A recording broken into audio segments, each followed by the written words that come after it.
जय मिथिला दोस्तों, आज हम आपको 18 नंबर से बताएंगे, समझे। सिर्फ इसमें एक और नया चीज़ आएगा कि प्रोप्राइटरी रेशियो, समझे। मतलब क्या कि स्वामित्व। स्वामित्व किसको बोलते हैं? मालिक जिसको बोलते हैं अपने लोग लैंग्वेज की क्या बोलते हैं? मालिक जिसको। अर्थात क्या, रिलायंस कंपनी का मालिक कौन है? मुकेश अंबानी। रिलायंस कंपनी का मालिक कौन है? मुकेश अंबानी। ये इसका क्या हो जाएगा आपको? प्रोप्राइटर हो जाएगा। ठीक, जो बिजनेस चलाता है उसको प्रोप्राइटर बोलते हैं, या जिसका शेयर सबसे ज़्यादा रहता है उसको प्रोप्राइटर कहते हैं। ठीक, फिर देखिए आपको इसमें, देखिए इसमें बोला प्रोप्राइटर रेशियो निकालने मतलब क्या, स्वामित्व का रेशियो क्या होगा यार, ये समझ में नहीं आ रहा है। तो स्वामित्व का अनुपात क्या होगा? आखिर क्या निकालना चाहता है स्वामित्व का? ये निकालना चाहता है कि मालिक का कंपनी में कितना पैसा है, वो किससे पता चलेगा? प्रोप्राइटर मतलब क्या होता है? मालिक। तो मालिक का कंपनी में कितना पैसा है वो किस चीज़ से पता चलेगा? आपको प्रोप्राइटरी रेशियो से। अच्छा, वो कैसे पता चलेगा? बस एक ही तरीका है उसका, क्या पता है कि पहले ये पता कर लीजिए कि पूरा संपत्ति कितना है। मतलब क्या, ये इसका बिजनेस का, उसमें से उसका जो मालिक होगा उसका संपत्ति निकाल लेंगे। तो मालिक का संपत्ति कैसे निकलता है? मालिक के संपत्ति को क्या बोलते हैं? कैपिटल बोलते रहते हैं, या उसको हम क्या बोलते हैं? Share holder fund. यहाँ पे हम क्या बोलते हैं? शेयर होल्डर फंड, यही बोलते हैं शेयर होल्डर फंड। क्या बिजनेस में क्या बोलते हैं उसको? शेयर होल्डर फंड, या इक्विटी बोलते हैं उसी को। उसी का दूसरा नाम क्या है? इक्विटी है, यही बोलते रहते हैं। हाँ, तो पूरा संपत्ति पहले पता कर लीजिए। जैसे कि मुकेश अंबानी कंपनी का रिलायंस जियो का मान लीजिए 600 करोड़ का ये इसका है, मुकेश अंबानी का ये है टर्नओवर है। उसमें से मुकेश अंबानी का मान लीजिए 200 करोड़ लगाया है, तो वो इसका कितना हो जाएगा? तो प्रोप्राइटरी रेशियो क्या कितना हो जाएगा? 200 करोड़ बाय 600, मतलब कितना? 600 करोड़ में मुकेश अंबानी का 200 करोड़ है। हाँ, और सब होगा तो और 400 बचा। 400 किसी न किसी से कर्जा लिया होगा, बैंक से लिया होगा पैसा, या फिर मान लीजिए कि कोई आदमी दिया होगा, मतलब कहीं ना कहीं से वो एडजस्ट कर किया होगा। हमको प्रोप्राइटरी रेशियो मतलब स्वामित्व का अनुपात मतलब वही हुआ कि मालिक का कितना पैसा है, मालिक का उसमें कितना हिस्सेदार है टोटल एसेट्स में, वो पता करिए। टोटल एसेट्स मतलब क्या, बिल्डिंग उल्डिंग लगा के, कर्जा उर्जा लगा के, मतलब पैसा कितना है, टोटल एसेट संपत्ति कितना है, तो वो वो हो जाता है टोटल एसेट्स। उसमें से मालिक का कितना है उसको हम कर देंगे share holder fund. Share holder fund जिसको बोलते हैं, पता करने के लिए जो अनुपात आता है उसी को बोलते हैं क्या? प्रोप्राइटरी रेशियो, मतलब स्वामित्व अनुपात। बस यही एक नया आएगा टॉपिक, अब कुछ नहीं आएगा इसमें, समझे। इसमें क्या देवा है, इसी में पहला निकाले डेट इक्विटी रेशियो। अभी तक हम पढ़ते आ रहे हैं, मतलब करीब 20-30 बार डेट इक्विटी रेशियो निकाल चुके हैं अभी तक, समझे। इसमें डेट मतलब क्या होता है? Long term loan. डेट मतलब क्या होता है? Long term loan. Long term loan इसमें कौन कौन हो जाएगा? डिबेंचर हो जाएगा लॉन्ग टर्म लोन, और इसका कुछ भी नहीं होगा इसमें। हाँ, एक और लोन लिए हैं वो भी लॉन्ग टर्म लोन हो जाएगा। इक्विटी मतलब क्या, जो मालिक का पैसा है, जैसे इक्विटी शेयर कैपिटल मालिक का पैसा हो जाता है, तो वो उसका डेट इक्विटी रेशियो ये निकालना आता होगा। देखिए, डेट इक्विटी मतलब क्या होता है? Long term debt by share holder fund. Debt by equity को हम लिख सकते हैं ना, डेट मतलब होता है लॉन्ग टर्म डेट, और इक्विटी का मतलब क्या होता है? तो होता है शेयर होल्डर फंड। इक्विटी बोलिए या शेयर होल्डर फंड बोलिए, दोनों एक ही हो गया। तो पहले लॉन्ग टर्म डेट निकाल लेते हैं कि लंबा मेरे पास लोन कितना कितना है। देखिए, तो डिबेंचर से 3 लाख का कर्जा लिए हैं, और उसी हम 4 लाख का कर्जा लिए, तो पूरा मिला के 7 लाख का हमारा लॉन्ग टर्म लोन है। मतलब पूरा कर्जा कितना है? 7 लाख रुपया है। ये हमारा लॉन्ग टर्म लोन हो गया। अब देखिए इस मालिक का कितना फंड है, जिसको इक्विटी भी बोलते हैं और शेयर होल्डर फंड भी बोलते हैं। तो शेयर होल्डर फंड इसमें कुछ नहीं दिया, सिर्फ और सिर्फ बोल रहा है शेयर कैपिटल, वही मालिक का पैसा हो जाएगा। क्या, अगर मान लीजिए कि रिजर्व सरप्लस रहता है यहाँ पे, तो रिजर्व सरप्लस जुड़ जाता है इसमें, लेकिन नहीं है तो क्या होगा? सिर्फ और सिर्फ क्या होगा? शेयर कैपिटल का पैसा इसमें आएगा। मतलब कि मालिक का पैसा कितना है? 8 लाख रुपया है, और कर्जा कितना लिया है? लॉन्ग टर्म लोन डेट कितना लिया है? 7 लाख का लिया हुआ है, कोई कंपनी है। बोल रहा है कि डेट इक्विटी निकाल लिया, तो डेट इक्विटी निकल जाएगा आपको कितना? कर्जा है 7 लाख रुपया, और संपत्ति है मेरे पास कितना? मालिक के पास है 8 लाख रुपया। ये अच्छा बात है क्या? अगर मान लो किसी स्थिति में पैसा देना पड़े, तो मतलब बिजनेस के पास उतना कैपेसिटी है कि पैसा वो दे सकता है, क्योंकि 7 लाख कर्जा हो गया, डेट हो गया, और उसमें से 8 लाख रुपया मालिक के पास है, तो ये बिजनेस बोलेगा सही बिजनेस है, कोई भी पैसा लगा देगा ये देख के। ठीक, दूसरा आपको बोला प्रोप्राइटरी रेशियो, वही हम आपको बताए थे। प्रोप्राइटरी रेशियो मतलब क्या है कि टोटल फंड या टोटल एसेट्स कितना है, उसमें से शेयर होल्डर मतलब मालिक का कितना फंड है वो पता करिए। तो टोटल एसेट्स रिजल्ट क्या होता है? फिक्स्ड एसेट्स करेंट एसेट्स को जोड़ देंगे टोटल एसेट्स हो जाएगा। फिक्स्ड एसेट्स को क्या बोलते हैं? नॉन करेंट एसेट्स, उसी का दूसरा नाम है नॉन करेंट एसेट्स, समझे। यहाँ पे दिया हुआ देखिए, फिक्स्ड एसेट्स को ही नॉन करेंट एसेट्स भी बोलते हैं, मतलब क्या लॉन्ग टर्म एसेट्स जिसको बोलते हैं, नॉन करेंट एसेट्स। दोनों एसेट्स दिया हुआ है तो टोटल एसेट्स निकल जाएगा। टोटल एसेट्स निकालेगा क्या है, fixed non current assets plus current assets equal to total assets. Total liability equal to क्या होता है, current liability plus non current liability. तो ये आपको याद रखना चाहिए। तो देख लिया, आपको टोटल एसेट्स भी पता चल ही गया है क्या, फिक्स्ड एसेट्स और करेंट एसेट्स। 16 लाख रुपया हमारा हो जाएगा टोटल एसेट्स। पूरा संपत्ति है मतलब बिजनेस का पूरा संपत्ति कितना है, 16 लाख का है बिजनेस, पूरा बिजनेस। जैसे मुकेश अंबानी का बिजनेस 600 करोड़ का हो गया मान लो, वैसे ही 16 लाख का है। जिसमें से मालिक का कितना हुआ, शेयर होल्डर फंड कितना है, तो हम पहले ही निकाल दिए इसी क्वेश्चन में, 8 लाख रुपया जिसमें मालिक का है। 8 लाख बटा 16 लाख, मतलब ये बढ़िया बात है। देखिए पूरा संपत्ति है 16 लाख रुपया पूरा बिजनेस का, जिसमें से मालिक लगाया है 8 लाख रुपया। इसका मतलब ये हुआ प्रोप्राइटरी रेशियो का मतलब क्या हुआ, कंपनी का वैल्यू है 16 लाख रुपये का कंपनी है, जिसमें से 8 लाख रुपया कौन लगाया है, मालिक। मतलब क्या 50% जो है ना मालिकाना अधिकार किसके पास है, जो इस कंपनी का मालिक होगा उसके पास है। ठीक, 8 दूना 16 तो 0.5 रेशियो, ये भी बहुत बढ़िया बात है। ठीक, कि आधा कंट्रोल किसके हाथ में, मालिक के हाथ में। 18, इसलिए हम प्रोप्राइटरी रेशियो निकालते हैं कि देख पाते हैं कि मालिक आखिर इसमें पैसा कितना लगा है। ऐसा तो नहीं है कि पूरा कंपनी तो बहुत बढ़िया चल रहा है, क्या पता कर्जे में डूबा हुआ है कंपनी, कर्जे ले लेके अब मालिक का कोई पैसा नहीं लगा हुआ है। ये कंपनी अच्छा कंपनी नहीं बोला जाता है, जबकि इस कंपनी को हम बोलेंगे बहुत बढ़िया कंपनी है। क्यों, क्योंकि मालिक का 8 लाख रुपया लगा है, पूरे 16 लाख का कंपनी है, तो ये अच्छी बात है ना। क्या, अब मान लीजिए 16 लाख का कंपनी है, जैसे 15 लाख रुपया कर्जे ले लिया, तो ये अच्छा कंपनी है नहीं ना। सिर्फ 1 लाख रुपया लगा के बिजनेस करेगा तो ये अच्छा कंपनी नहीं माना जाएगा। तो प्रोप्राइटरी रेशियो से यही निकलता है कि मालिक का पैसा कितना है।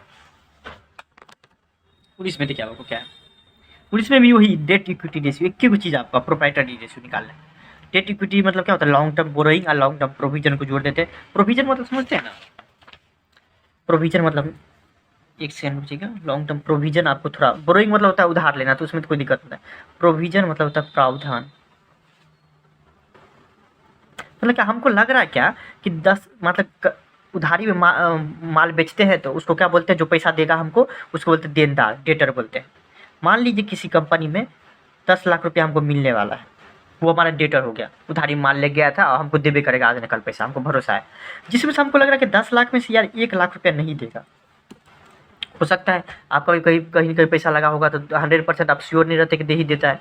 कोई ऐसा रहेगा कि मतलब हमको लग रहा है कि 1 लाख रुपया नहीं देगा, तो 1 लाख रुपया नहीं देगा, मान लीजिए आज नहीं दे, 5 साल बाद नहीं दे, लेकिन अभी हम मान लेंगे, क्योंकि हमारा कॉन्सेप्ट कौन सा कॉन्सेप्ट पे चलता है, प्रूडेंस कॉन्सेप्ट में। अब प्रूडेंस कॉन्सेप्ट क्या बोलता है, क्या इस चीज़ को कंजर्वेटिव बोलते हैं। क्या बोलते हैं, अगर फ्यूचर में लॉस होने वाला है तो अभी ही मान लो। तो हमको लग रहा है कि 10 लाख में 1 लाख रुपया नहीं मिलेगा, इसको हम क्या बोलेंगे, ये हमारा लॉस है, जिसको क्या नाम से बना देंगे, 1 लाख रुपया। अब हम 1 लाख रुपया प्रोविजन कर देंगे। अर्थात क्या, अब जो कोई पूछेगा कि आपके पास कितना डेटर है, कितना पैसा आपको मिलने वाला है, तो हम बोलेंगे 9 लाख रुपया मिलने वाला है। 1 लाख रुपया जो है ना हमको डाउट हो रहा है तो उसको हम क्या बना के रख दिए, अलग से रख दिए कि हमारा लॉस है, प्रोविजन। अलग से जो रखते हैं उसी को बोलते हैं प्रोविजन, जो कि अभी लॉस नहीं है। अब ये 100% श्योर नहीं है कि 1 लाख रुपया नहीं देगा, क्या पता 50,000 रुपये दे देगा, इसमें से 50,000 नहीं देगा, हो सकता है 1 लाख रुपया भी दे देगा।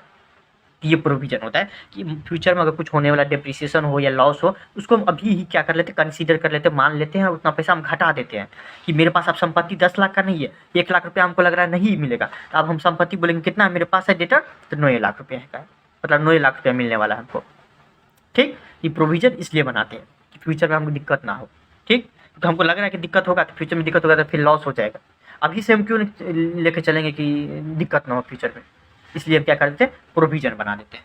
क्योंकि बोलता है ना कि अगर फ्यूचर प्रॉफिट होने वाला तो अच्छा बात है, तो उसको मत अति कंसीडर करिए, रहने दीजिए, प्रॉफिट होगा तो बहुत बढ़िया बात है। लेकिन लॉस अगर होने वाला आपको लग रहा है तो अभी ही मान लीजिए कि वो लॉस है, ताकि दिक्कत न हो, कंपनी बंद करने की स्थिति पे नहीं आ जाए। कभी देखे कोई कंपनी प्रॉफिट में जा रहा है बंद कर देता है, नहीं ना, लेकिन लॉस में जाता है तो बंद कर देता है। तो लॉस के बारे में बोलता है सोचने के लिए, इसलिए प्रोविजन बनाते हैं। ये भी हमारा नेचर वाइज ये लाइबिलिटी होता है,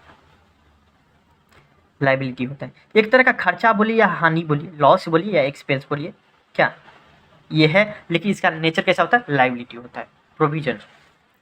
क्योंकि पैसा को हम क्या कर देते हैं, संपत्ति को एक प्रोविजन कर लाइबिलिटी बना देते हैं, जिसका इस्तेमाल हम नहीं कर सकते, ये लाइबिलिटी होता है। क्यों, 10 लाख था लेकिन हम बोले कि 9 लाख रुपया मिलने वाला है, तो 1 लाख क्या कर दिए, प्रोविजन बना दी, इसलिए हमारे लाइबिलिटी होता है। तो डेट मतलब ये दोनों हो गया, डेट हो गया। इक्विटी मतलब क्या, कंपनी मालिक का पैसा, तो मालिक का पैसा यहाँ पे देखिए नहीं दिया हुआ है, सिर्फ संपत्ति दिया हुआ है। कर्जा दिया है, पूरा कर्जा इतना का लिए हुए हैं, ये दोनों तीनों को मिला देंगे, कर्जा इतना का और संपत्ति दिया हुआ है। आप एक चीज़ पढ़े होंगे, हम आपको बताए होंगे, कर्जा संपत्ति पता रहता है तो मालिक का पैसा वैसे ही निकल जाता है, जिसको कैपिटल बोलते हैं। कैपिटल इक्वल क्या होता है बताइए? एसेट्स माइनस लायबिलिटी, निकल जाता है ना, उसी तरह से हम निकाल लेंगे। इसमें देखिए क्या है, डेट कितना का हमारा, लॉन्ग टर्म बोरोइंग और लॉन्ग टर्म प्रोविजन से हमारा डेट कितना का हो गया, 12 लाख का हमारा डेट है, ठीक। 8 लाख इसका और 4 लाख इसका। इक्विटी हमको पता नहीं है, इक्विटी नहीं पता है, लेकिन हमको एक चीज़ पता है, क्या सब कुछ दिया, टोटल एसेट्स दिया है और टोटल लायबिलिटी दिया है। टोटल एसेट्स मतलब क्या, करेंट नॉन करेंट इसमें आ जाता है, और टोटल लायबिलिटी मतलब क्या, करेंट और नॉन करेंट इसमें भी आ जाता है, ठीक। टोटल एसेट्स में देखिए आपको equity, total assets minus total liability, क्या टोटल एसेट्स देखते हैं कौन कौन सा है यहाँ पे, इसको समझिए। टोटल एसेट्स कौन सा है, करेंट एसेट्स और नॉन करेंट एसेट्स दोनों जुड़ जाएगा, कितना हो जाएगा, 14,40,000 3,60,000 रुपये, कितना हो जाएगा आपको, 14,60,000 3,60,000 रुपया। उसमें से टोटल लायबिलिटी जो ये घट जाएगा। टोटल लायबिलिटी कितना है, 8,40,000, 4 लाख, 2 लाख, 4 लाख 2 लाख 6 लाख और 8 लाख 8 14 लाख रुपया हमारा कर्जा है, पूरा मिला के कर्जा। और संपत्ति कितना है, 14 और 3 17, 1 18 लाख रुपये है संपत्ति। संपत्ति में से कर्जा को घटा देंगे कितना, क्या निकल जाएगा, मालिक का पैसा निकल जाएगा। तो मालिक का पैसा कितना हो जाएगा, इक्विटी कितना निकल जाएगा, 4 लाख रुपये निकल जाएगा इक्विटी। मालिक का पैसा कितना, तो 4 लाख रुपये, ठीक। अब देखते हैं, तो डेट इक्विटी निकल जाएगा, डेट भी पता है और इक्विटी भी, मालिक का पैसा भी पता है, इक्विटी मतलब संपत्ति। तो 12 लाख बाई 4 लाख, डेट कितना है, 12 लाख का है कर्जा, उसमें इक्विटी कितना है, इसमें से इक्विटी मतलब क्या, मालिक का पैसा कितना लगा हुआ है, तो 4 लाख रुपये। ये तो कंपनी थोड़ा अजीब है, अजीब नहीं बोल सकते कि अच्छा कंपनी नहीं है, तब इसका मतलब क्या, इसमें देखिए कंपनी तो चल रहा है, चलिए कोई दिक्कत, पूरा 16 लाख का कंपनी होगा, जिसमें से क्या हुआ, 16 लाख का कंपनी है, चलिए कोई दिक्कत नहीं, जिसमें 12 लाख कर्जे ले लिया है और 4 लाख ये लगाया है कंपनी का मालिक, कि कंपनी सही लेगा, आप पैसा लगाइएगा नहीं, क्योंकि वो बोलता है कि कर्जा देने के लिए पैसे नहीं होगा, वो हमको कैसे देगा पैसा, ब्याज कैसे देगा, तो हम भी पैसा ये देख के नहीं लगाएंगे। तो ये थोड़ा खराब स्थिति है कंपनी का ये, ठीक। और इसे हमको निकालने बोल रहा है तो निकाल देते, फिर भी हम आपको समझाते भी जाते हैं। अब बोल रहे प्रोप्राइटरी रेशियो, इसमें बताइए कि मालिक का पैसा कितना लगाया है।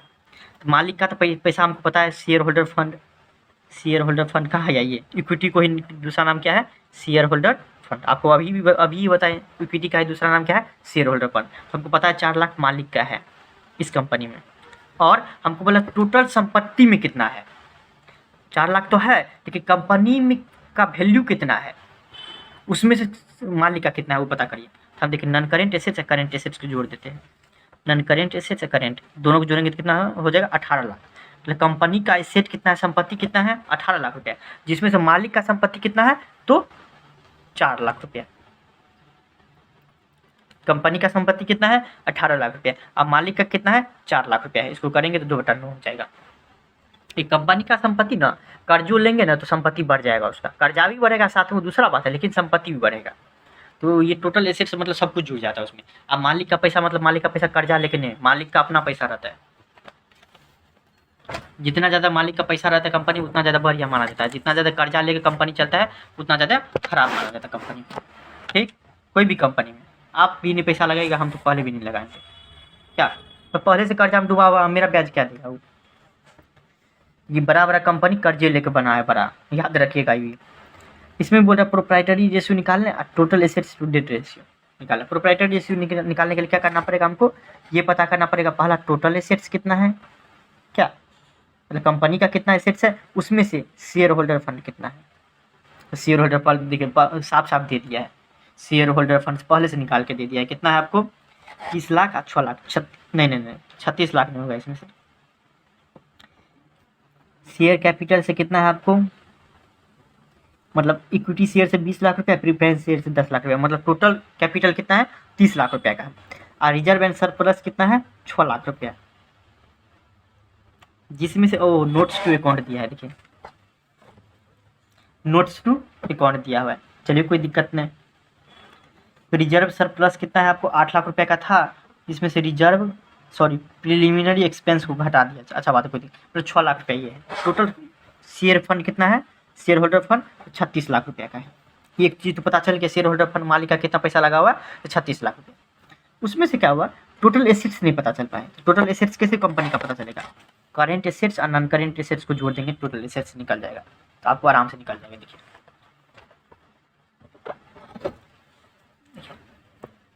वैसे ही निकल जाएगा। इसको काहे हम इतना बढ़ाएंगे, देखिए वैसे बढ़ा भी सकते हैं, लेकिन इसको हम देखिए ऐसे करके लिख सकते हैं। क्या पता है, शेयर होल्डर फंड दिया हुआ है यहाँ पे, शेयर कैपिटल लिख देंगे, share holder fund equal to share holder fund equal to share capital plus reserve and surplus, reserve and surplus. Share capital कितना दिया, पूरा 30 लाख रुपया का है, plus reserve and surplus 6 lakh रुपये का है, मतलब 36 लाख रुपये का माल शेयर होल्डर का फंड है। ये हो गया 36 लाख रुपया। अब देखते हैं आपको टोटल एसेट्स कितना है, फिक्स्ड एसेट्स, करेंट एसेट्स और इन्वेस्टमेंट तीनों को जोड़ देंगे। मतलब देखिए नॉन करेंट एसेट्स और करेंट एसेट्स दोनों को जोड़ देंगे तो हमारा क्या निकल जाएगा, आपको निकल जाएगा करेंट एसेट्स कितना है, देखिए 20, 12 और 16 को जोड़ेंगे तो कितना हो जाएगा, 20, 12, 16 को जोड़ेंगे तो 48 लाख रुपया हमारा क्या हो जाएगा टोटल संपत्ति है, जिसमें से मालिक का कितना है 36 लाख रुपया। ये तो सही बात है यार, तब तो क्या 3/4 हो जाएगा। ये भी कंपनी का बहुत बढ़िया कंपनी का है, मतलब बहुत बढ़िया कंपनी माना जाएगा, कोई भी पैसा लगा देगा। जिसमें 48 लाख रुपया पूरा संपत्ति है, जिसमें 36 लाख रुपया लगाया है, तब तो सही बात है क्या। चलिए अब बोला total assets to debt ratio, मतलब टोटल एसेट्स तो हमको पता है ये। अब बोला डेट कितना है उसका भी निकालें, मतलब टोटल एसेट्स टू डेट मतलब क्या, डेट नीचे में रहेगा, टू मतलब हमेशा नीचे होता है का, और टोटल एसेट्स क्या रहेगा ऊपर में, तो टोटल एसेट्स ऊपर में रहेगा, उसका रेशियो बोला निकालने के लिए। तो टोटल एसेट्स तो हमको पता है, अब डेट निकालना है। तो डेट देखते हैं इसमें, डेट मतलब क्या होता है, long term date, long term loan. Long term loan को क्या बोलते हैं, नॉन करेंट लायबिलिटी। यहाँ पे देखते कितना है, 10 लाख रुपये का लॉन्ग टर्म लायबिलिटी कितना हो जाएगा। तो टोटल एसेट्स कितना है, 48 लाख रुपये है, 48 लाख रुपये है, 48 लाख रुपये है। और उसमें से लॉन्ग टर्म बोरोइंग कितना है, लॉन्ग टर्म मतलब डेट कितना है, 10 लाख रुपये का है, तो हो जाएगा 4.8 रेशियो 1। ठीक, या 48/10 आप लिख सकते हैं, आप पे डिपेंड है। 21 में देखिए लोग, अब एक चीज़ और पढ़ेंगे, इंटरेस्ट कवरेज रेशियो। एक क्वेश्चन इसमें से आ गया है कि इंटरेस्ट कवरेज रेशियो, बड़ा मस्त चैप्टर का क्वेश्चन है, 21 नंबर में इंटरेस्ट कवरेज रेशियो। इसमें समझिए क्या होता है, क्या बोल रहा है कि interest coverage ratio, interest coverage ratio, ratio मतलब कंपेयर करना होता है, समझे, आवरण अनुपात। देखिए इंटरेस्ट कवरेज रेशियो मतलब क्या होता है, ये समझ लेते हैं कि जो आप देखिए कर्जा लेंगे तो कर्जा पे तो ब्याज देना ही पड़ेगा, क्या बपोती तो नहीं, कर्जा किसी से लेंगे हम, तो हमको उस पर ब्याज देना पड़ेगा। तो मालिक सब ये भी पता करता है रेशियो से कि, या फिर मान लीजिए जो पैसा लगाया है, जो कर्जा दिया है, वो देखेगा ना कंपनी का हालत क्या है, कर्जा दे पाएगा कि नहीं। देखिए क्या होता है, बोलता है क्या, इंटरेस्ट कवरेज रेशियो निकालो। मतलब क्या, हम जो ब्याज दे रहे हैं हर साल, दे रहे इंटरेस्ट दे रहे हैं या टैक्स दे रहे हैं ना। अब जितना कमाते हैं सरकार बोलता है उसका कुछ ना कुछ हमको टैक्स दो। हाँ, कर्जा अगर हम लिए रहते हैं तो उस पर हम ब्याज देते हैं। तो बोलता है क्या, ये सब देने के लिए देखो तो मेरे पास कितना पैसा है, इसको कवर करने के लिए, इसको कवर करेंगे, उसके लिए मेरे पास कितना पैसा है, कितना गुना पैसा है मेरे पास। अगर मान लीजिए ब्याज और ये टैक्स वगैरह देना है हमको, मान लीजिए 20,000 रुपया हमको देना है, 20,000 रुपया हमको देना हुआ, 20,000 रुपया हमको देना है, और हम कमा लिए हैं 1 लाख रुपया कमा लिए हैं, अर्थात कितना 20×5 = 100, मतलब क्या 5 गुना पैसा मेरे पास है कि हम कर्जा को मतलब ब्याज दे सकते हैं। ठीक, यही बोला निकालने के। देखिए आप जो प्रॉफिट कमाए हैं, प्रॉफिट में से कुछ ना कुछ तो आप कर्जा वाला को देवे करेगा, कुछ ना कुछ टैक्स देवे करेगा। तो देखिए कितना गुना ज़्यादा पैसा आप कमाए हैं कि हम ये सब खर्चा मतलब दे सकते हैं, तो खर्चा तो देना ही पड़ेगा ना भाई। हाँ भाई, माल बनाए वो तो खर्चा हुआ, दूसरा बात है वो सब सैलरी वगैरह सब कुछ दे दिए हैं, सब कुछ दे दिए हैं, वो दूसरा बात है, लेकिन फिर भी टैक्स तो देना पड़ेगा सरकार को, तो कर देना पड़ेगा, कर्जा लिए हैं तो ब्याज तो देना पड़ेगा। अब बताइए क्या कि नेट प्रॉफिट जो कमाए हैं उसमें से मेरे पास कितना गुना कैपेसिटी है कि हम इस सब को दे सकते हैं, ब्याज वगैरह का पैसा या टैक्स वगैरह का पैसा। तो किस में पता चलता है? इंटरेस्ट कवरेज रेशियो में। मतलब ब्याज देने के लिए मेरे पास, इंटरेस्ट मतलब ब्याज होता है, कवर कर सकते हैं कि नहीं, मतलब ब्याज हम कवर करना मतलब क्या होता है? आवरण देना। मतलब हम ब्याज देने का मेरे पास औकात है कि नहीं, कवर मतलब क्या? औकात है कि नहीं, समझे? वो किस में पता चलता है? Interest coverage ratio. ठीक, देखिए अब देखते हैं इसमें थोड़ा सा, आप देखिए क्वेश्चन समझने वाली बात है।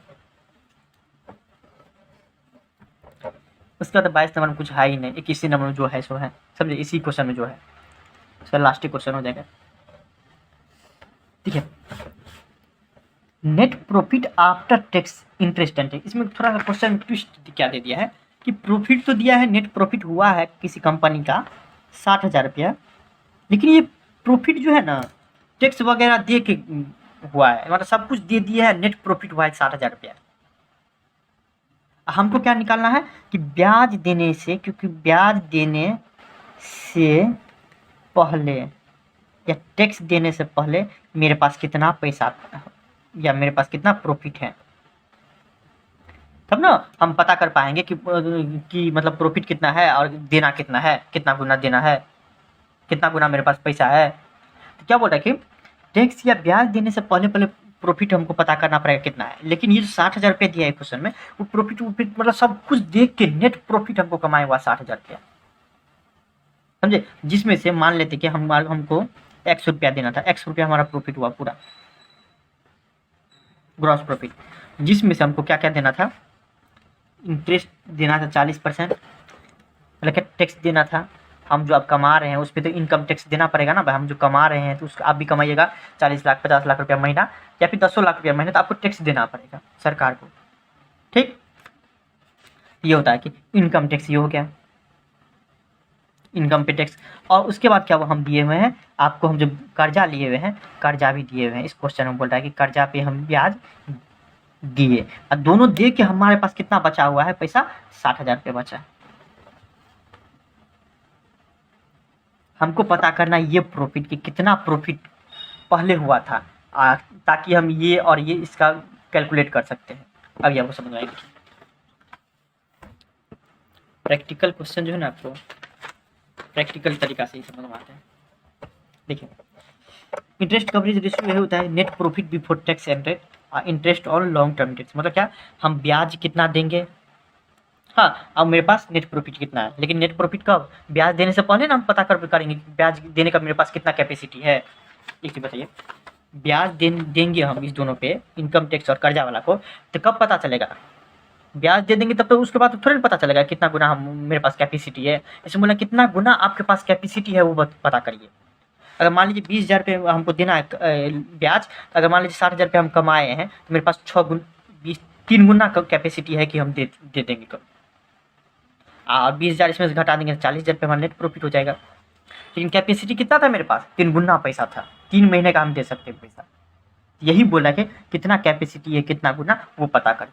तो कब पता चलेगा? ब्याज सब देने से पहले पता चलेगा। ब्याज देके तो सब कुछ कट जाता है, ब्याज देने से पहले जो प्रॉफिट होता है उसको जितना भी हमारा ब्याज देना है उससे डिवाइड कर देते हैं, पता चल जाता है। हमको ये पता करना है। ये हम मान लेते मेरे पास पता नहीं है, एक्स है प्रॉफिट, हम 100 रुपया कमाए, 100 रुपया कमाए, जिसमें से क्या हुआ, ब्याज ब्याज सब कुछ दे के हमको मेरे पास बचा कितना? 60,000 रुपया। 100 रुपया कमाए, जिसमें से ब्याज ब्याज देकर हमारे पास बचा 60,000 रुपया। इसमें से क्या बोला, रेट ऑफ इनकम टैक्स कितना है? 40% है। रेट ऑफ इनकम टैक्स हमारा कितना है? 40,000 रुपया है। और सब कुछ दे दिए हैं, फिर बचा हुआ है कितना आपको? रेट ऑफ इनकम टैक्स 40% यहाँ पे, और 10% मॉर्गेज लोन और 10% डिबेंचर। हम देख लेते हैं इसमें 1 लाख का कर्जा लिए, उसका 10% कितना हो जाएगा? 1 लाख का कर्जा लिए उसका 10%, देखिए मुँहे से बन जाएगा, फिर भी मतलब 10,000 रुपया हमको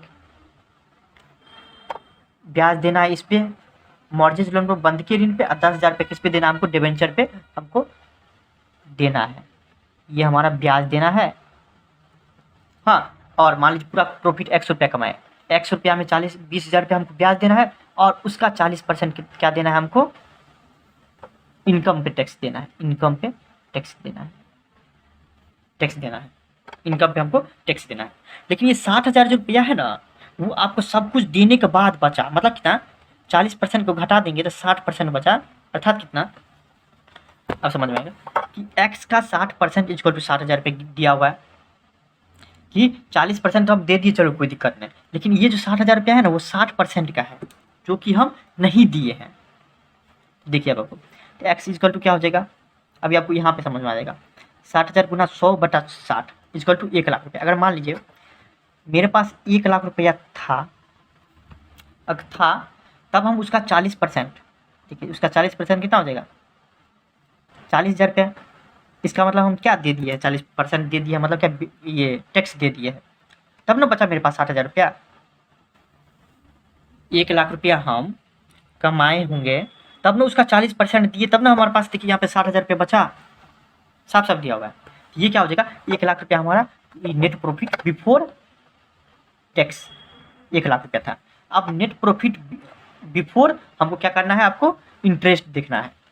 20,000 रुपया इसमें नहीं जुड़ा है, तो 1,00,000 में हम 20,000 रुपया जोड़ देंगे, मतलब 1,20,000 रुपया हो जाएगा। अर्थात क्या, आप समझिए 1,20,000 रुपया मेरा प्रॉफिट हुआ होगा, प्रॉफिट हुआ, जिसमें से 20,000 रुपया हमको ब्याज वाला को देना है, ब्याज वाला को देना है, ब्याज वाला को देना है ना, देख ना, ब्याज वाला 20,000 देना है, और 40% किसको देना है, हमको इनकम पे टैक्स देना है। 40% कितना हो, 40,000 रुपया, अर्थात 40,000 रुपया हमको किस पे देना है, तो आपको टैक्स देना है, टैक्स देना है, मतलब टोटल कितना हो गया, 60,000 हमको टैक्स देना है। 1,20,000 रुपये कमाए होंगे, 60,000 रुपये हम टैक्स दिए होंगे, तब ना बचा कितना, 60,000 रुपये प्रॉफिट। वही तो दिया हुआ कि 60,000 रुपये सब कुछ बचा के आपको मिला है, ठीक। हमको पता करना पड़ेगा कि आखिर कितना पैसा मेरा इंटरेस्ट और ब्याज टैक्स वगैरह देने से पहले था, तो 1,20,000 रुपया था, ठीक। उसमें से क्या हो गया कि 20,000 रुपया हम क्या कर देंगे, ब्याज का बोला, सिर्फ इंटरेस्ट का, टैक्स वगैरह नहीं, इंटरेस्ट का ब्याज, मतलब क्या, जो कर्जा लिए हुए हैं उस पर ब्याज देने का कितना कैपेसिटी है, तो 20,000 ब्याज है, मेरे पास पैसा कितना है, 1,20,000 रुपया, मतलब 6 गुना कैपेसिटी है हमारे पास, 6 गुना मेरे पास औकात है कि हम इस ब्याज को चुकता कर सकते हैं। 20,000 ब्याज देना है, कमा कितने लिए हैं, ग्रॉस प्रॉफिट 1,20,000 रुपया, 1,20,000 में ब्याज वगैरह टैक्स वगैरह नहीं जुड़ा हुआ है। टैक्स वगैरह अगर जुड़ जाता है, सब कुछ जुड़ जाता है, तो बचता कितना है, सिर्फ और सिर्फ 60,000 रुपया, ठीक। तो ये होता है 22 में। देखिए आपको लास्ट क्वेश्चन है, कुछ नहीं है इसमें। डेट इक्विटी रेशियो निकालने के लिए बोला, total assets to debt ratio बोला निकालने के लिए, प्रोप्राइटरी, मतलब तीनों चीज बोलते हैं निकालने के लिए, है कुछ होना। देखिए आपको डेट इक्विटी निकालने के लिए क्या करना पड़ेगा, डेट और इक्विटी, पहले हम डेट देख लेते हैं कितना है। डेट इज क्या, तो लॉन्ग टर्म बोरोइंग और लॉन्ग टर्म प्रोविजन को जोड़ देते तो हमारा डेट निकल जाता है, तो 1,50,000 रुपया हमारा डेट हो जाएगा। पढ़ लिया इतना। शेयर होल्डर फंड कितना कैसे पता चलता है, नहीं दिया रहता है तो टोटल एसेट्स में से टोटल लाइबिलिटी घटा देते हैं, वही कर देते हैं। टोटल एसेट्स कितना हो जाएगा, आपको इस दोनों को जोड़ देंगे और इस और इसको घटा देंगे, तो कितना हो जाएगा हमारा 50,000 रुपया हमारा क्या हो जाएगा, इक्विटी हो जाएगा। डेट इक्विटी रेशियो कितना निकालेगा, 3/1, कोई दिक्कत नहीं होगा। फिर total assets debt, total assets हमको पता ही है, टोटल एसेट्स पता ही है ना, नॉन करेंट एसेट्स है, करेंट एसेट्स को जोड़ देंगे टोटल एसेट्स निकल जाएगा, इस दोनों को जोड़ देंगे तो। उसके बाद देखिए डेट, डेट भी पता है हमको, डेट निकाले हैं 1,50,000 रुपया, आपको निकल जाएगा टोटल एसेट्स बटा डेट। टोटल एसेट्स ये हो गया 2,25,000 रुपया, और डेट हमको पता ही पहले से 1,50,000 रुपया, तो टोटल एसेट्स डेट रेशियो क्या हो जाएगा, 2,25,000 बाई 1,50,000 इक्वल टू 1.5/1। वैसे प्रोप्राइटरी रेशियो निकालना है, तो टोटल एसेट्स भी पता है हमको 1,50,000 रुपया है, क्या टोटल एसेट 1,50,000 है, कितना है 2,25,000 रुपया है। और शेयर होल्डर फंड हम पहले ही निकाले थे 50,000 रुपया, पिछले बार हम निकाले ना 50,000 रुपया, मालिक का पैसा है 50,000 रुपया, तो क्या हो जाएगा 50,000 में 2,25,000 इक्वल टू 0.22 रेशियो 1 हो जाएगा। आपको यहाँ तक कोई प्रॉब्लम नहीं होगा। नेक्स्ट दिन आपका नेक्स्ट टॉपिक स्टार्ट होगा, आपको एक्टिविटी या परफॉर्मेंस या टर्न ओवर रेशियो, समझे, उस दिन आपको समझाएंगे। चलिए, थैंक यू सो मच।